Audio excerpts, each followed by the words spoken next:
திருப்புகழ் 171.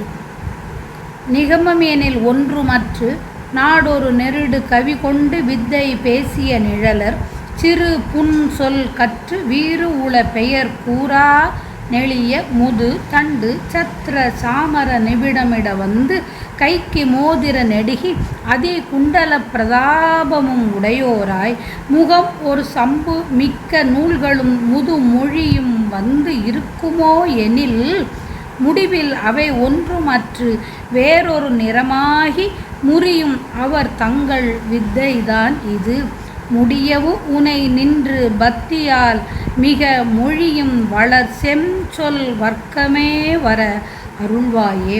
திகு திகு என மண்ட விட்ட தீ ஒரு செழியன் உடல் சென்று பற்றி ஆருகர் திகையின் அமன் வந்துவிட்ட போதினும் அமையாது சிறிய கர பங்கயத்து நீர் ஒரு திணை அளவு சென்று பட்ட போதினில் தெளிய இனி வென்றி விட்ட மோழைகள் கழு ஏற மகிதலம் அணைந்த அத்த யோனியை வரைவு அற மணந்து நித்த நீடு அருள் வகை தனை அகன்றி இருக்கும் மூடனை மல ரூபம் வர வர மனம் திகைத்த பாவியை வழி அடிமை கொண்டு மிக்க மாதவர் வளர் பழனி வந்த கொற்ற வேலவ பெருமாளே.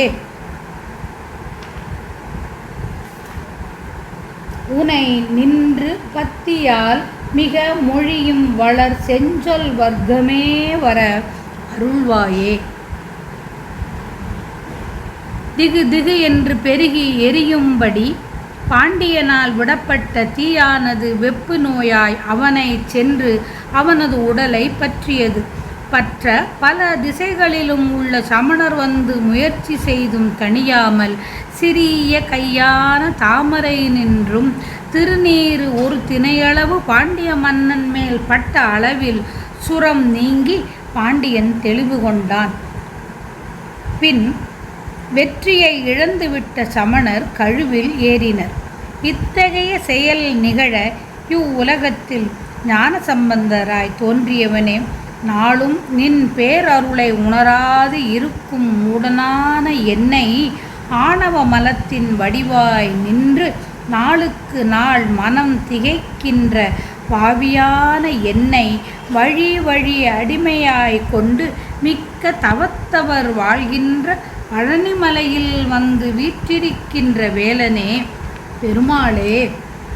வேதப்பொருள் ஒன்றையும் அறிந்து கொள்ளாமல் நாள்தோறும் சொற்களை திருத்தி எழுதிய கவிகளை கொண்டு தம் ஆற்றலை பற்றி மிகுத்து பேசும் போலி கவிஞர்கள் சில அற்ப சொற்களை கற்று ஆடம்பரப்பட்ட பெயர்களை வைத்து கொண்டு சுமப்பவரின் முதுகு தண்டு நெளிய கூடிய கனத்த பல்லக்கு குடை வெண்சாமரம் முதலானவை நெருங்கி வரும்படியாய் வந்து உலாவி கையில் மோதிரங்கள் செவியில் நீண்டு தொங்கும் ஒளிமிக்க குண்டலங்கள் என்ற இத்தகைய சிறப்பை உடையவராய் விளங்குவர். ஆயின் ஒப்பில்லாத செய்யுளும் வசனமும் கலந்த நூல்களும் சான்றோர் நூல்களும் கற்றிருக்கின்றரோ விளங்குவீரோ என்றால் முடிவில் அவற்றுள் ஒன்றும் தெரியாததால் நாணத்தால் அவர்களின் முகம் வேறொரு நிறமாகிவிடும். மனமருந்தும் இவர்களின் கல்வியெல்லாம் இங்ஙனம் முடியும். ஆதலால் உன்னை ஒரு வழியில் அன்புடன் மிக துதிக்க வளரும் செஞ்சொற்களின் வகைகள் பெருகி வர அருள்வாயாக. மதுரையில் ஞானசம்பந்தர் தங்கியிருந்த மடத்துக்கு சமணர் தீயிட்டனர். அத்தீ ஞானசம்பந்தரின் வாக்குப்படி பாண்டியனை வெப்பு நோயாக பற்றியது. சமணர் கூடி அவனது வெப்பு நோயை போக்க முனைந்தனர். ஆயினும் அது தணியவில்லை. எனவே சம்பந்தர் மந்திரமாவது நீரு என்ற பதிகத்தை பாடி திருநீற்றை அவனுக்கு இட்டார்.